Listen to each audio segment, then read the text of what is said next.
Hey y'all, welcome back to Crime Time with Mal. My name is Mal and thank you so much for clicking on today's video. I got another solved case about the perfect marriage of Sabrina and Robert Limon. They wanted to spice up their marriage and invite some company in, which is not always a good idea. Here's your warning.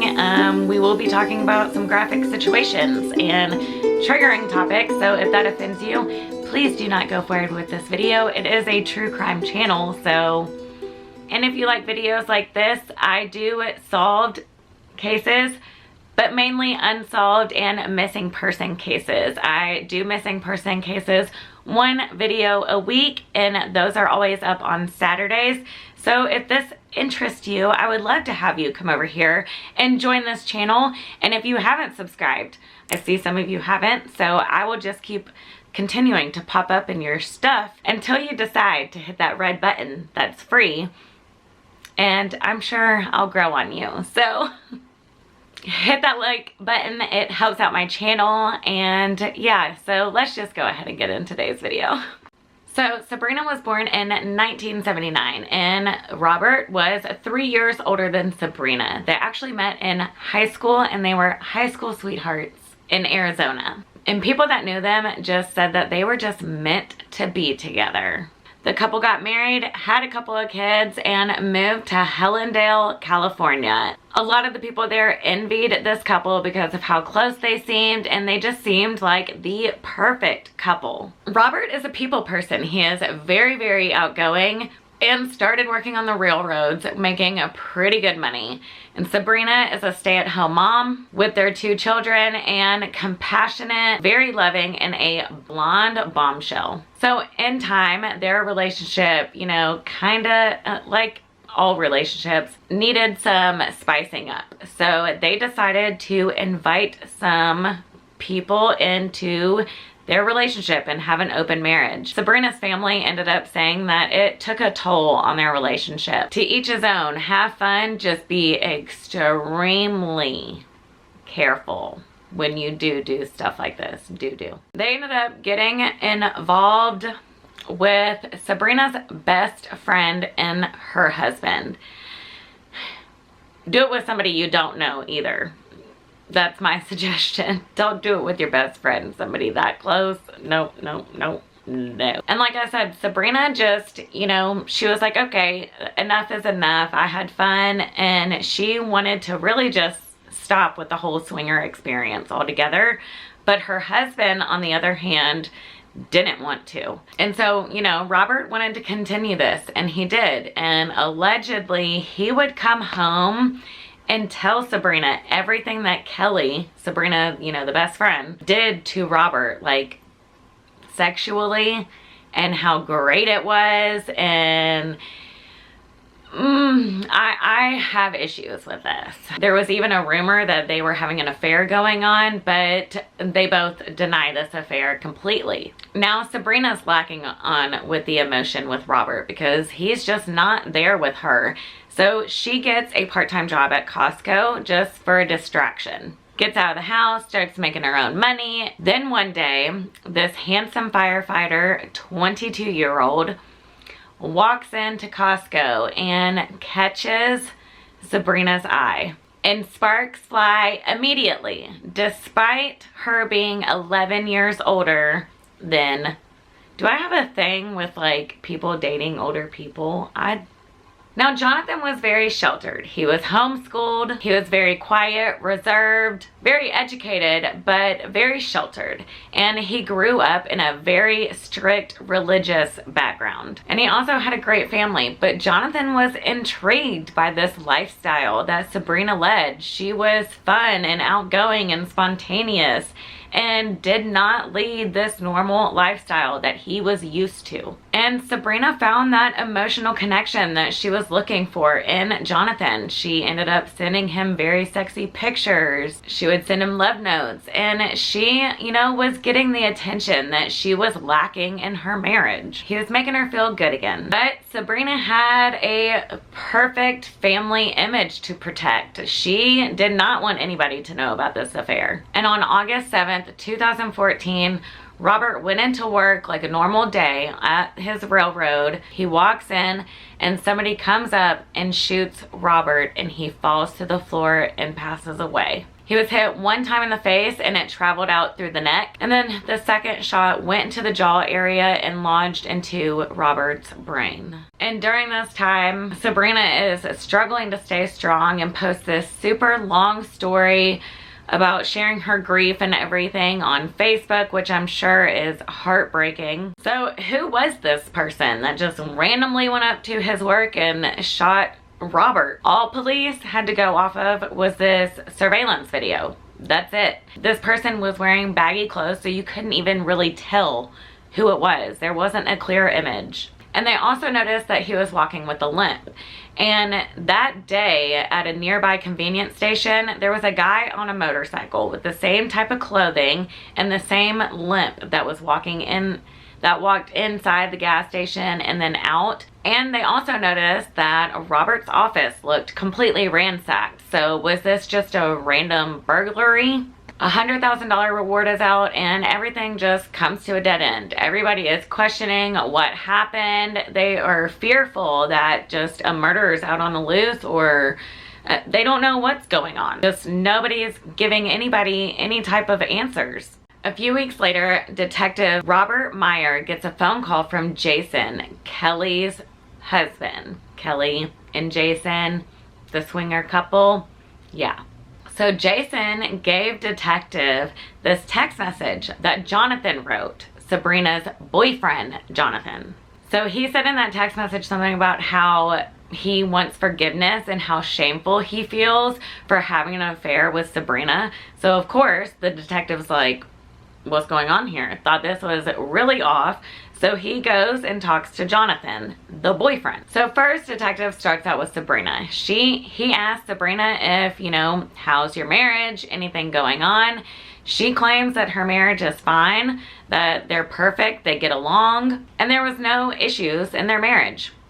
Lie number one. She said after they found out about this affair that was a lie, she said, well, I have an image to protect. I can't go out and have all these affairs. We're this perfect couple. I'm sorry, but ain't no couple perfect. Another thing, Detective found out that Sabrina bought a burner phone to communicate with Jonathan through that instead of her regular phone. Sneaky, sneaky. And within the 5 months that led up to Robert's death, Jonathan and Sabrina exchanged 7,000 text messages and voicemails. That is a lot of talking. What are y'all talking about so much? And now Sabrina goes silent. She cuts off all communication. She won't let Rob's family see the kids, nothing, which is another red flag to me. And I don't know, that reminds me of another case that I've done here recently. Y'all let me know in the comments down below, who does that sound like to you? Initials are LM. So the judge approves 24-hour surveillance and tapping on their phone calls. And boy, was Jonathan paranoid. Definitely keep an eye on you. Really? Yeah. They both look like typical cops trying to pretend not to be cops. He's working through me to the street. He has to got there all the way. He hasn't got there all the way. He knows what he's doing, and he knows the work that he's doing. I'm not quite sure that's how prayer works. But still, this isn't a confession, and it's not solid evidence that Jonathan or Sabrina did anything to Rob. Cops search Jonathan's house and they do find the same motorcycle and the same gloves, helmet, and clothes that were on that surveillance camera the day of the murder. Oh, and also the firearm that was used to shoot Rob. Jonathan owns one of the same firearms. And Sabrina would get a pretty hefty payout from the railroad if Rob died at work.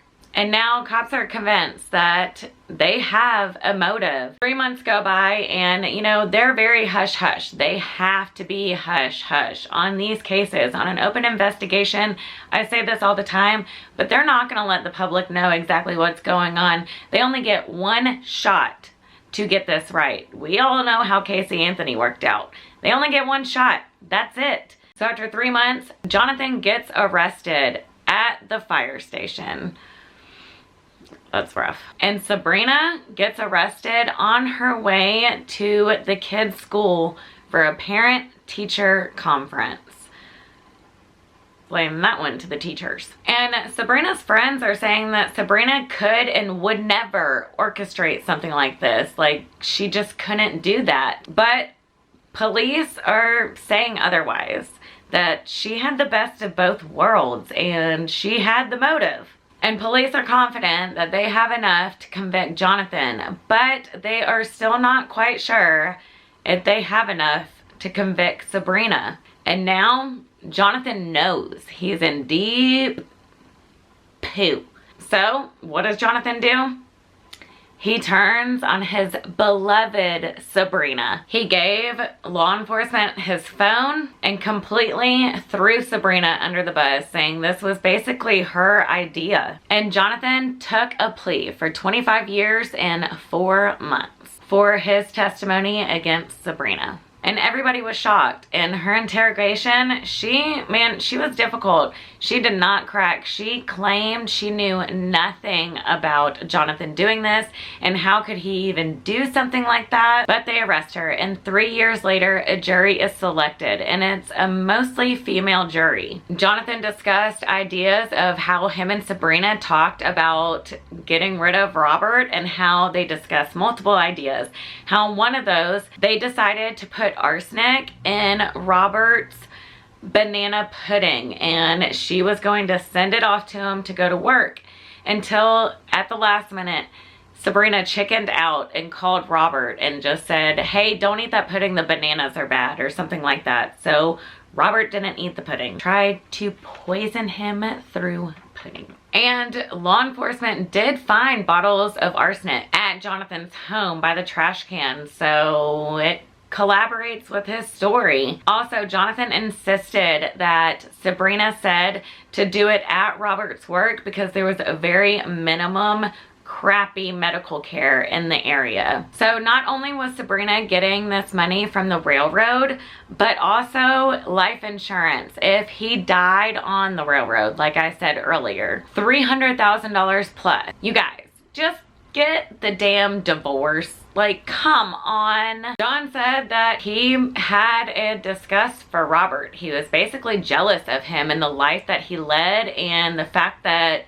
he held a lot of animosity towards Robert because Jonathan wanted Sabrina and Robert wouldn't let Sabrina go. So Jonathan shot him, and after he pulled the trigger, he ran up to Robert's office to ransack the place to make it look like a robbery. After he ransacked the office, he went back down and saw Robert moving around a little, so he wanted to make sure that he did what he came to do, and he pulled the trigger a second time. Ugh, freaking horrible. And now Kelly, the BFF, she takes the stand, and she said that she wouldn't be surprised if Sabrina talked Jonathan into doing this. That you're going to the river to have? No. It was usually Sabrina and I, and then we would go have sex with our husbands in the same room, but not together. Because she killed Rob. She didn't kill anyone, did she? I believe she did. You believe she actually went and shot Rob? No, I believe she told Jonathan to shoot Rob. And Sabrina was found guilty of first-degree murder and sentenced to 25 years to life, guilty beyond a reasonable doubt. Protecting my image, I didn't want to put my affair into a murder investigation. I never wanted to believe that Jonathan was the one that did this. Whew, y'all. This is why we don't invite others in. And if you do, y'all sit and talk about that for a while and make sure y'all come out with clear rules. Damn, even write a contract and make them sign it. I don't know, but write out some clear boundaries that y'all know so stuff like this doesn't happen. You know, feelings are involved, and that's a very sensitive subject. I don't know. So, y'all let me know down in the comments what you think about today's video, and if you like it, please, again, don't forget to give it a thumbs up. It helps spread my channel around to the YouTube world and get the word out on the missing cases that I do, and, you know, just get me out to the YouTube world so I can do this as my job and see more of y'all more often. Don't forget to subscribe to my channel. I would love to have you over here on my community. I love chatting with y'all down in the comments, so please comment down below. And don't forget to hit that notification bell so you don't miss my face next time I upload. And I will see you on my next video. Thank you so much again. I love y'all so very much. Bye.